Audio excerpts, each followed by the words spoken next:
The guys behind us try not to shit our heads off. Yeah, well, stop spinning around like a top. Be predictable. Uh, guys on Contact. forwards, grab Contact jump. front.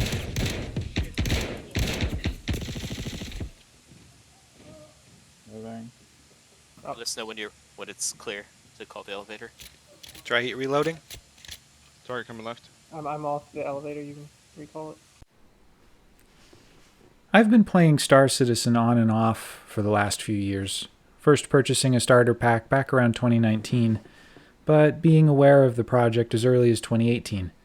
I got into Elite Dangerous just before the Engineering 2.0 update. In retrospect, I likely would have funded both games had I known about their Kickstarters at launch. Both of these games are uncommonly difficult to learn. Both games are centered around what I would describe as high concept science fiction, and both actually have some reasonably deep lore to explore. Though, at the moment, Elite Dangerous has a far deeper lore well to pull from by virtue of its age, being among the first generation of home PC games to be released in the 80s.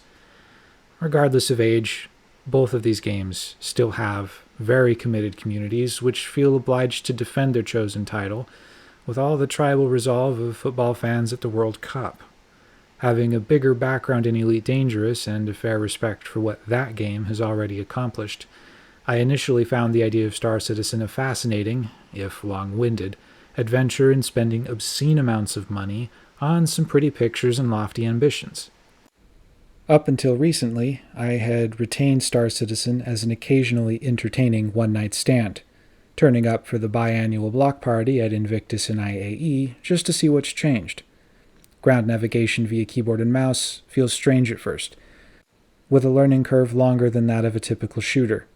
The biggest difference is interaction mode, and its related functionality, a more powerful but also more complicated method of managing all the interactables in a confined space.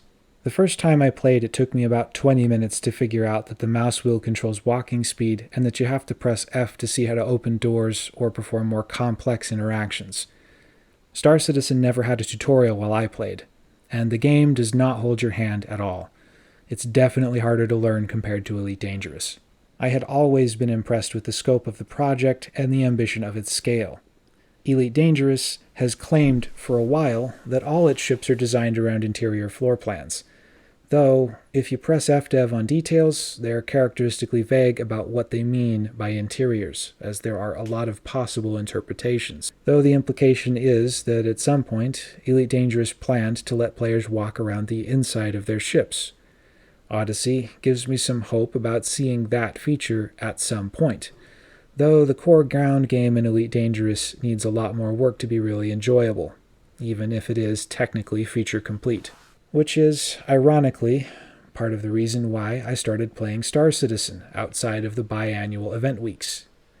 Elite Dangerous has taken a bit of a strange direction over the last year, and one which I expected to lead to improvements.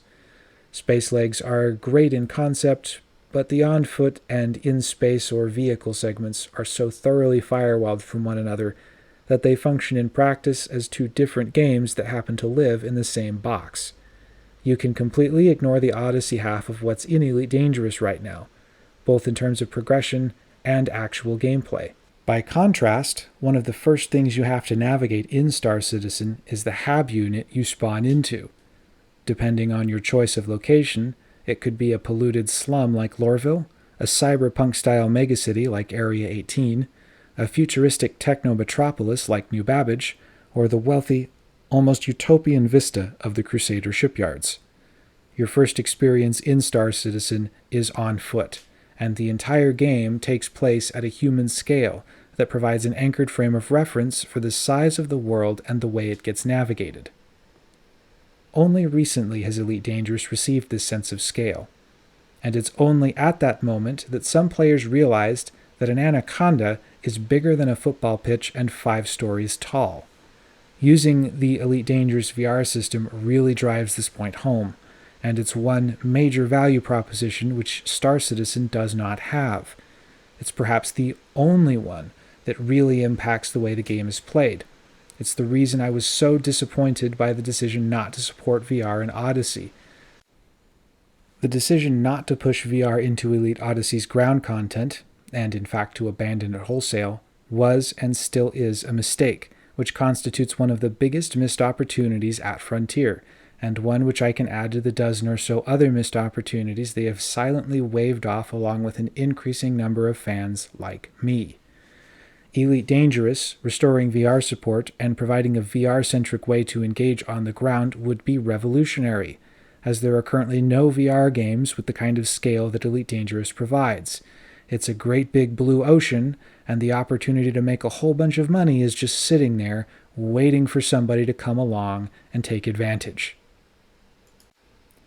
The VR issue was but one of several factors that ultimately influenced my decision to refocus the time I have towards other games.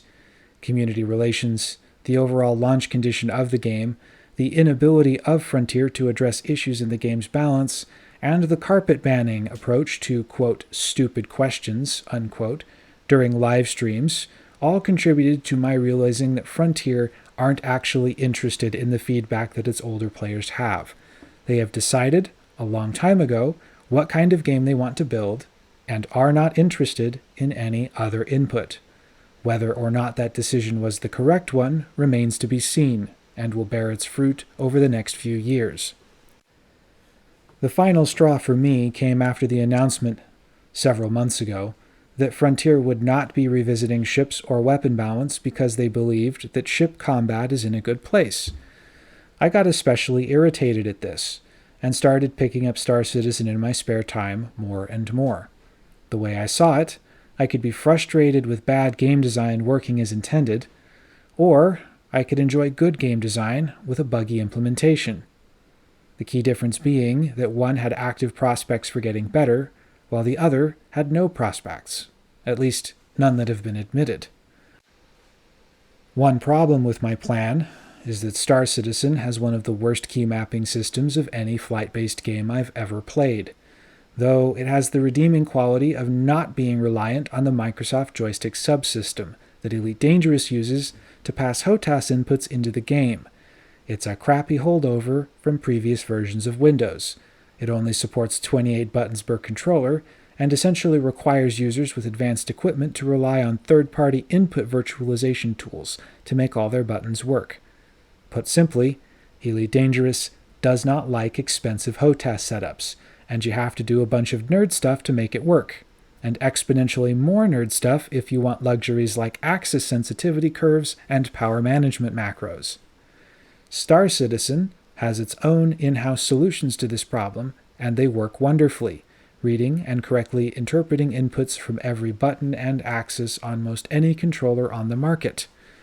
Unfortunately, the user interface for these solutions sucks, spreading out essential options like axis inversion, dead zone, and axis sensitivity to separate menus. Connected controllers are not nameable, defaulting to HOTAS 1, 2, 3, and so forth, with assignments based on the order in which the item is detected by the game.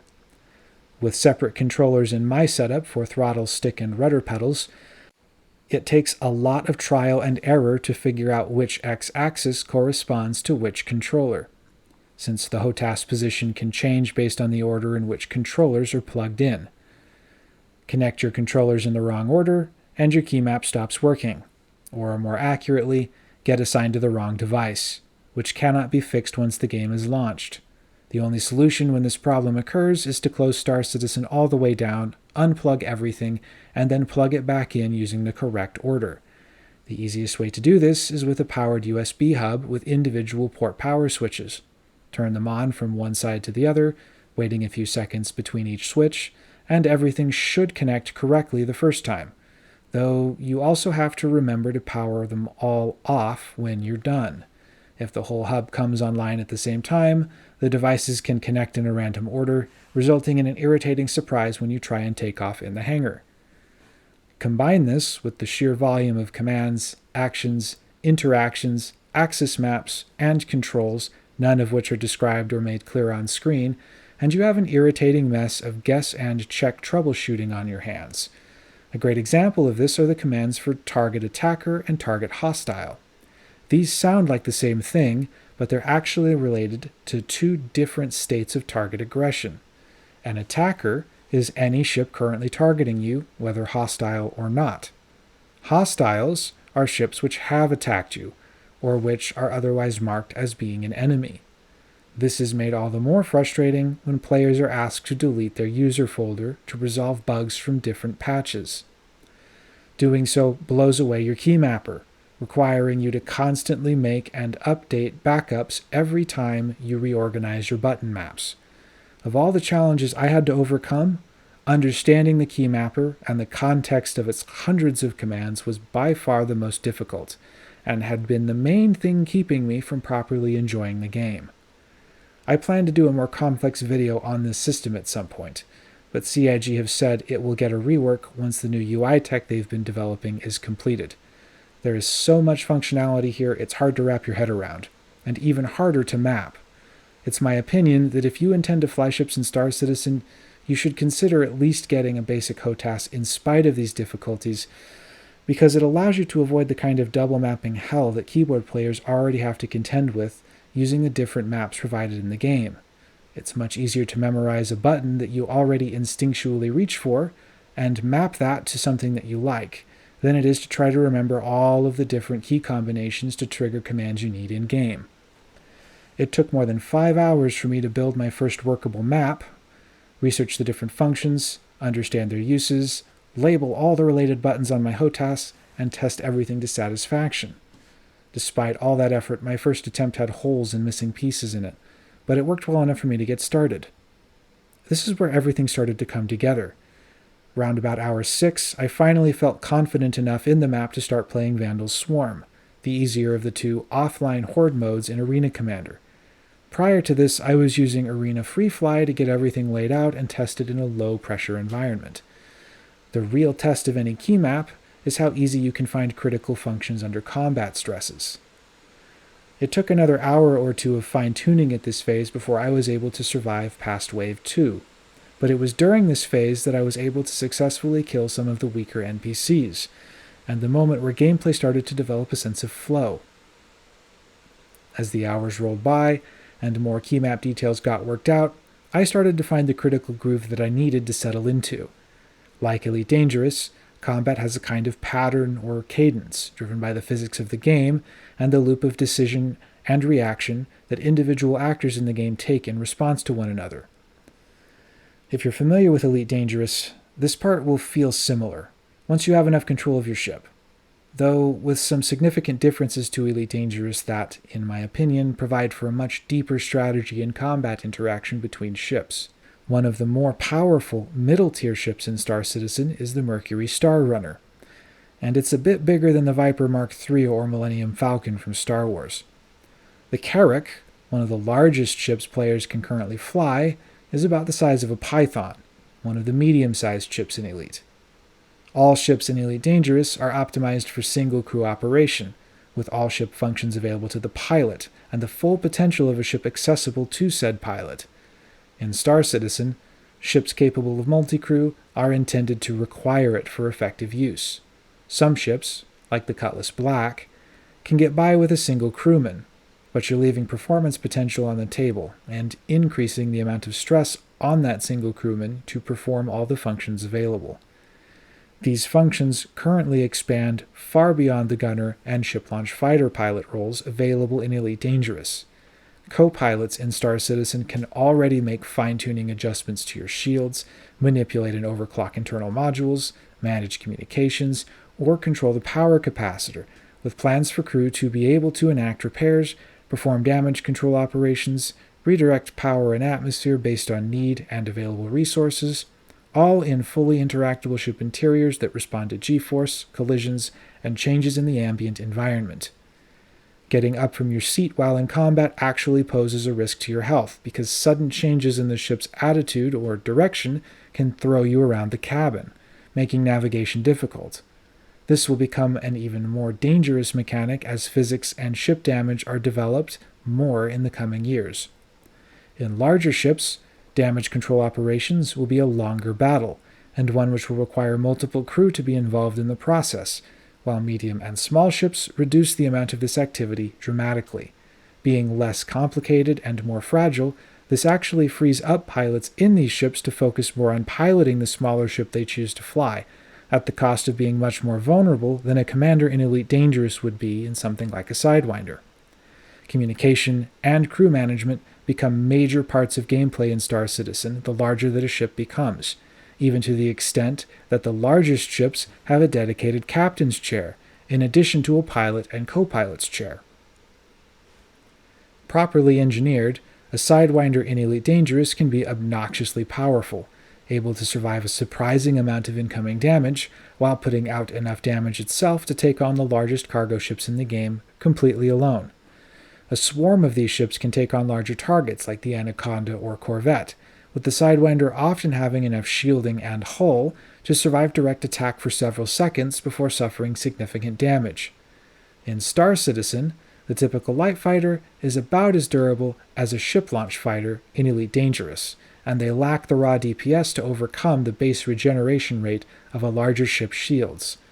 One mistake is sufficient to deliver near instant death, with a significant amount of the game's mechanics centered around skill-based recognition of where you should and should not be in relation to an opponent, and when it's appropriate to either press an attack or back off and reset your shields. The range at which engagements take place is also greatly reduced compared to Elite Dangerous, with optimal engagement range typically below 500 meters and extending outwards based on the size of the weapon being used. Larger weapons can engage at longer ranges depending on the weapon type, with cannons having the longest range and highest power efficiency but the slowest fire rate and lowest shell speed. This makes cannons ideal for attacking larger ships, while repeaters are intended for use against smaller ones, though this usability is not indefinite or universal. A size 7 ballistic repeater, like is found on the Ares Inferno, doesn't work well against small fighters because it's too heavy to turn or maneuver quickly, and is instead intended to take on larger ships like the Constellation, Hammerhead, or Idris. This makes the weapon size more a statement of range of use, with repeaters being the weapon type used to punch down at smaller, lighter platforms, while cannons are used to punch up at heavier, slower ones. There are other weapon types, like distortion, mass driver, and eventually plasma.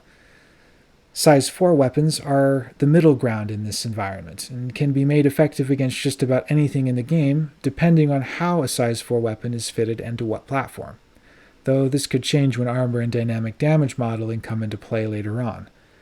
The farthest out I've seen a target effectively engaged is about 2 kilometers, with size 5 weapons against an NPC. But it's understood that against players, effective range is much closer. The 500-meter optimal engagement distance is a fairly hard rule across all platforms, with some exceptional weapons being able to deal partial damage at longer ranges. The biggest factor suppressing range is maneuverability and speed, which even among larger, heavier ships leaves exponentially increasing chances that shots fired will miss outright the farther out from 500 meters that 2 ships get. In Elite, the prevalence of hit-scanned-based weapons and massive ships like the Fer-de-Lance mean that most PvP engagements regularly tease 3 kilometers, and total ship spread can exceed 10 kilometers. In Star Citizen, few ships are larger than a pixel at that distance, and none of the available hardpoints are capable of inflicting any practical damage. Missiles are a different beast altogether, being generally more limited than in Elite Dangerous. In Star Citizen, missiles are designed to track specific aspects of a ship's signature, with heat seekers being the fastest to lock on, but the easiest to evade. EM signature missiles track the electronic emissions of the equipment aboard a given ship. They take longer to acquire a lock, require more countermeasures to evade, and are more expensive to purchase. Cross-section missiles acquire a lock on the radar cross-section of a target ship. These missiles are the most expensive, take the longest to acquire a lock, and are, at least theoretically, the most difficult to evade. The current meta in Star Citizen leans towards EM missiles. Mechanics surrounding missiles in Star Citizen are not in a good place. They currently function either as ambush or attrition weapons. When used for attrition, missiles are most effectively deployed by ships not directly engaged in combat, with the objective being to overwhelm the countermeasure devices of a target through the sheer volume of incoming fire, rather than to wait for some opportune moment to engage for maximum effect. This means that missile attrition is most commonly used as part of a group strategy. Ambush tactics can be effective when using torpedoes, though this requires the use of a specialized ship like the Eclipse torpedo bomber, and is ridiculously effective when used correctly, providing for targets to be eliminated with a single shot and offering almost no opportunity for retaliation by the defender. The final major difference regarding ships is speed, with slow ships in Star Citizen being generally much faster than the fastest ships in Elite Dangerous. This factor makes combat snappy, with decisions about where and when to maneuver a matter of split seconds. It's been said by the developers of Star Citizen that ship speed will be reduced in an upcoming rebalance, though the exact timing of that rebalance isn't known. Ships are able to move in and out of optimal range fairly easily, leading to a bias towards jousting maneuvers in open space. PvP in Star Citizen can work similarly to Elite Dangerous when two sufficiently fast ships get together, though Star Citizen lacks the burst DPS weapons Elite Dangerous is known for, like the Plasma Accelerator or Railgun. Star Citizen does have weapons that work in a similar way to the PA and Railgun from Elite, but the shorter time to kill, small target profiles, and much higher speeds all come together to create a more intense combination of reflex positioning and strategy that is very disfavorable to the single-shot weapons Elite Dangerous is known for. Encounters in Star Citizen can take time to resolve when larger ships engage, but most one-on-one fighter encounters are over in moments, with longer engagements occurring only when two exceptionally skilled pilots avoid committing to an attack, electing to trade fire at the more extreme limits of their weapon's range, testing one another until a critical mistake is made, typically ending the fight. Ship combat in Star Citizen feels more like Top Gun in space, where Elite Dangerous feels more like Star Trek, where larger ships trade punches in broad maneuvers with long sweeping arcs. Gunnery in Star Citizen occupies a more critical role in the combat ecosystem. In Elite Dangerous, your ship's targeting systems can handle most of the heavy lifting, automatically tracking and engaging a selected target. The depth of this system leaves a lot to be desired, but the fact remains that one person can effectively manage all the turrets on a ship. In Star Citizen, turrets are intended to be manned by a person first, with limited ability for some turrets to be automated, provided that the ship has sufficient computer power and an available AI turret blade for each turret to be automated. None of this functionality is in the game as of yet, so right now, every turret needs a physical person in a physical seat, managing and controlling it. At some point, it will be possible to hire NPCs to man turrets, though it's expected that this level of functionality is more than a year away. Star Citizen's combat ecosystem places an incredible premium on communication, effective callouts, and a lot of practice. You'll notice this among different crews on live streams.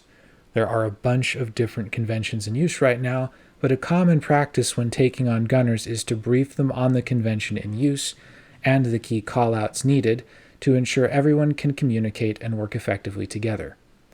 Since Star Citizen is highly tactical, it has attracted a large number of players with military and police backgrounds. You'll find a lot of military and EMS callouts with strict radio discipline practices among the higher-level organizations conducting larger operations. The end result is radio chatter that sounds similar to what you might hear in movies like Black Hawk Down or Top Gun. Knowing the NATO phonetic alphabet, and becoming familiar with the principles of radio communication, including radio discipline, and the different callouts that are used in these different situations, can have a direct positive effect on your ability to play with others. This evolution is totally organic, and is likely to continue as Star Citizen evolves. I had no idea the functional complexity of these systems as I was experimenting in Arena Commander, nor was a full understanding of them necessary to complete it.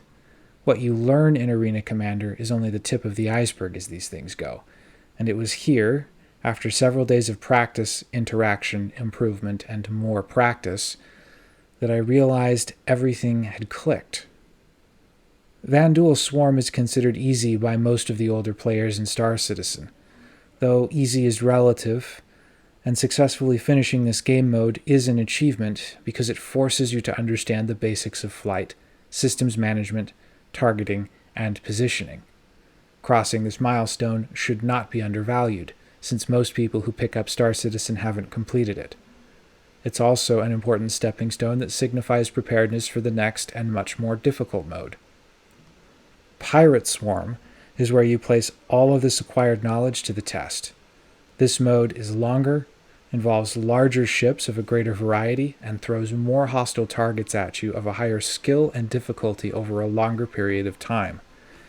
New players who attempt this mode should plan on at least an hour to reach and complete the final wave. Everything clicked in Vanduul Swarm, but the Pirate Swarm is where it all locked in. The persistent universe will rarely place you in a situation like Pirate Swarm without a lot of telegraphed warnings, so being able to finish this mode in your selected ship ensures you have the knowledge to defeat or evade most PvE threats. PvP is its own special kind of beast, and thankfully, it's one that can also be tackled in Arena Commander through multiplayer deathmatches that regularly take place.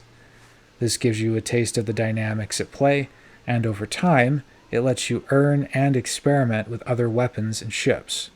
But I would actually not recommend spending too much time here, as the players in this mode are usually more experienced than what is generally encountered in the persistent universe, and it can give you a somewhat distorted view of what live players are actually like, particularly as it relates to ship builds, since there are builds in Arena Commander that you won't see in the persistent universe. Generally speaking, if you can get 2 kills in any arena deathmatch, regardless of your kill-death ratio, consider yourself competent.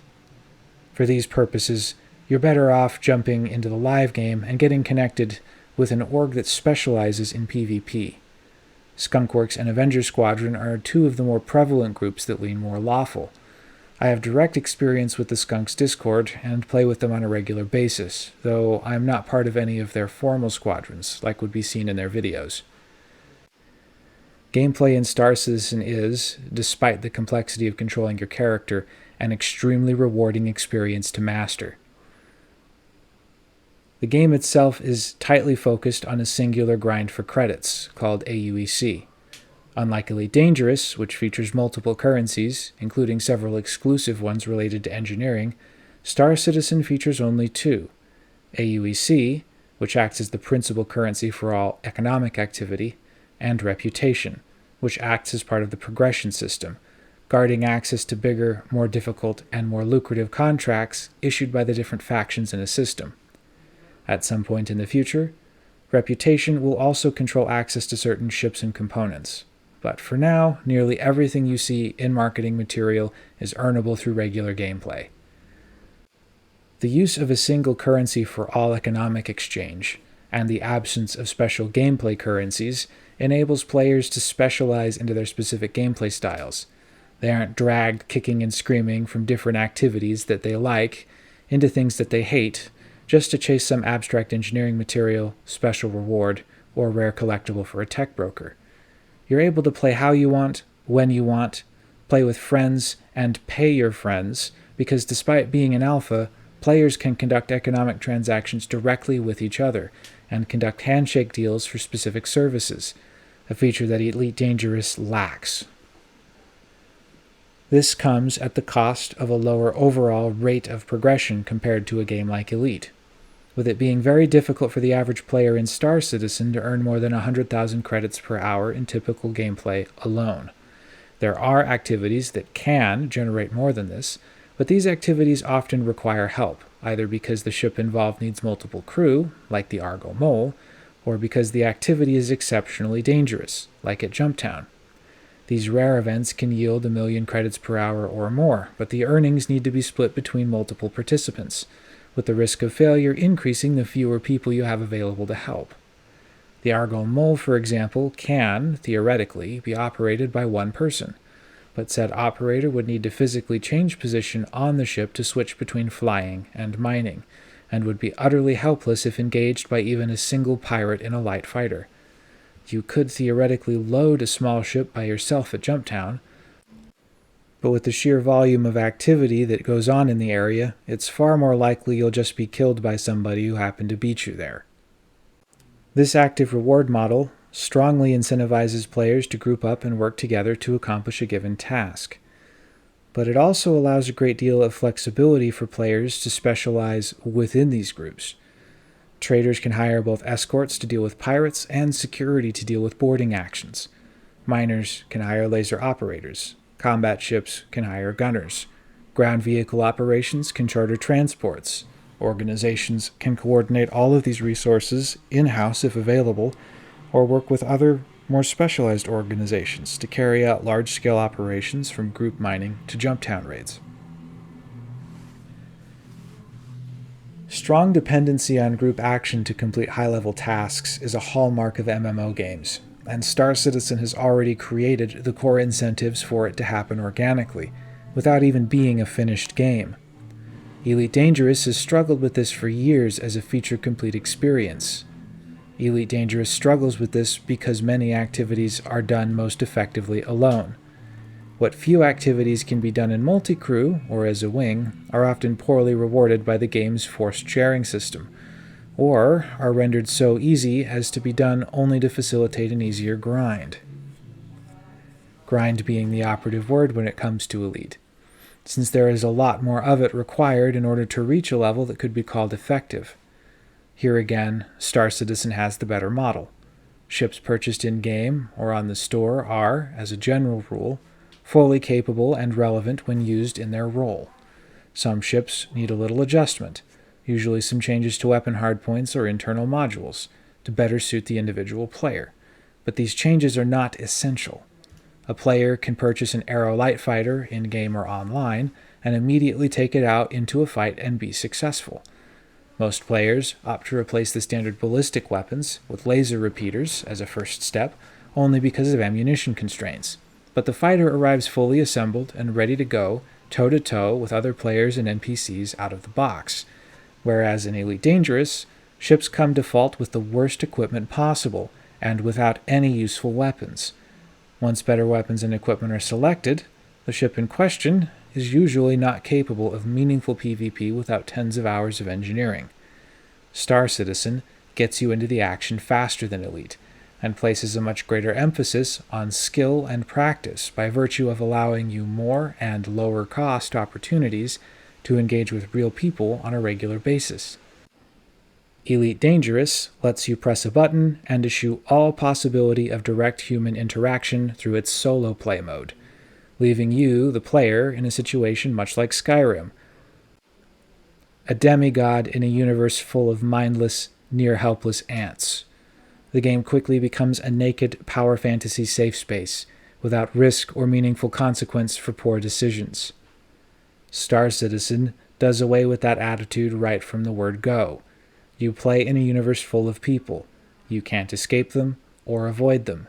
You can only work with or against them, which brings into focus an element of genuine risk when you leave the landing bay. The universe is better with friends, or at least professional acquaintances. Having a large coordinated group opens up the possibility of playing in some of the most competitive and chaotic events in Star Citizen. Jumptown being one of the most insane events I've ever played. This footage is from the first week in September 2022 during a Skunkworks raid I participated in. I opted to act as a gunner for an available Scorpius fighter for the duration of the event, while ground operators worked to load contraband into ships landed on the surface. Over the course of about 5 hours, our group managed to move 9 million AUEC of contraband to an evidence warehouse. Gunnery in Star Citizen is already its own dedicated speciality, with some players actually preferring to ride in the gunner's seat and find a group of players with a ship. Gunners are actually in high demand across Star Citizen, and are essential in the ships that call for them, since turrets have their own dedicated capacitor, separate from the pilot and therefore capable of firing independently of what the pilot is doing. All this means it isn't very hard to find a ship in need of a gunner, especially since having a gunner adds extra eyes to the battle space around you and provides significant situational awareness advantages. Despite not actually flying a ship during this phase of gameplay, I had more fun with the group than I've had playing video games in years. Despite the overall casual tone, our group was extremely well coordinated, with advanced scouts monitoring the orbital markers and nearby settlements for activity, on several occasions predicting attacks and providing advanced intelligence as to what an incoming wave was composed of. Our grip over Jumptown was firm, despite attacks of increasing size and complexity. This eventually culminated in the arrival of an 890 jump, with 3 ballista on its deck, by far the most elaborate setup of the night, and a potentially devastating wedge that could have done a lot of damage to our defensive screen. Problem was that the attackers here made several mistakes. First, ballistia are not able to aim below the level of their own lateral line. This means if they happen to be perched on a hill, and a ship gets down into the valley beneath them, they aren't able to target it effectively. When perched on the deck of an 890 jump, this translates to anything that gets below the 890 jump being impossible to target with a missile. Second, while a ship's own weapons can fire through its shields, the weapons of other craft, even if allied and in a party, are not granted the same benefit. When the 890 entered this battle space and the ballistia opened fire, the missiles detonated against the inside of the 890 jump shields. Third, the 890 jump, while offering powerful defenses, is a poor attacker on its own, and moves slowly enough that it's possible to dumbfire torpedoes and missiles into its hull at close range, making the ship extremely vulnerable to spam fire volleys that won't trigger missile warnings and can't be evaded by countermeasures. For a tactic like this to work, an 890 jump needs to be escorted by at least a small squadron of light fighters. It needs to fly in as low to the ground as it can and engage from a distance with its shields off. Ballistia gunners need to coordinate their targets to prevent overlapping or oversaturating a target, and provide active feedback to the 890 pilot, who must keep the deck level as much as possible while flying low. Ballista need to prioritize large targets, like Redeemers, Hammerheads, and Constellations, while the fighter screen guards it against smaller ships like the Eclipse, and from other fast attackers that can move in quickly to attempt to destroy the ballistia on the 890's deck. This turned out to be the last coordinated attack of the night, with the party soon disbanding afterwards. All participating players received a cut of the night's hard-won credits. Each player in the group walked away with about 750,000 credits each, a meaty reward for a 5-hour effort. The experiences I've had in Star Citizen are totally unique, something I've not had in any other game. Even similar ones like Elite Dangerous. Despite being technically incomplete, Star Citizen has some absolutely enthralling moments that make up for the jank and frustration. To be clear, though, there will be nights where nothing works and you spend an hour being murdered by the space station elevator. Still, the ambition and constant drive for improvement, even if it's only incremental improvement, are something that consumers in the gaming industry have been starving for. Star Citizen has been tapping into and capitalizing on that energy for years, and has been successful largely because the gaming industry in general was, is, and will likely remain uninterested in creating projects of this scope. No investor in the current market would consider this project, or allow it to have grown into what it is, and no publisher would be willing to bet the farm on an all-or-nothing idea like this. Star Citizen could only have been crowdfunded, both then and now, because any publicly traded business is legally required to put the money first, and that means playing it safe, sticking to the basics, and only spending on projects with a high likelihood of success and occasional innovative, single new features. I'm glad this game exists, and that there is an effort to try and upend the way things work. It's always possible that Star Citizen doesn't make it, but if you can log in and have fun right now, why not give it a try? There's currently a free play event going on that expires on September 15th, with all players getting access to a range of ships for no charge in or out of the game, and a discount for those who choose to buy in during the free fly period. There's another chance to give the game a try in October during IAE if you miss out this week. Use my referral code or the codes of any other current player in Star Citizen when you create an account. If you buy in before the 15th, you'll both get a free hover quad, a standalone ship that would normally cost about $40, as part of a promotion from Cloud Imperium. These utility bikes make it easier to explore planet surfaces, but not all related gameplay is working, so for the moment, they're more of a fun extra. I plan to make more Star Citizen related content in addition to Elite Dangerous, as both games continue to develop. For now though, that's all I've got, so I'll catch you guys later.